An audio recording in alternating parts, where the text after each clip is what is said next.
إلا تنصروه فقد نصره الله إذ أخرجه الذين كفروا ثاني اثنين إذ هما في الغار إذ يقول لصاحبه لا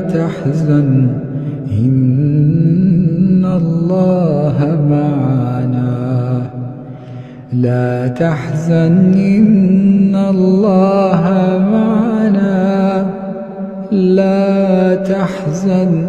إن الله معنا فأنزل الله سكينته عليه وأيده بجنود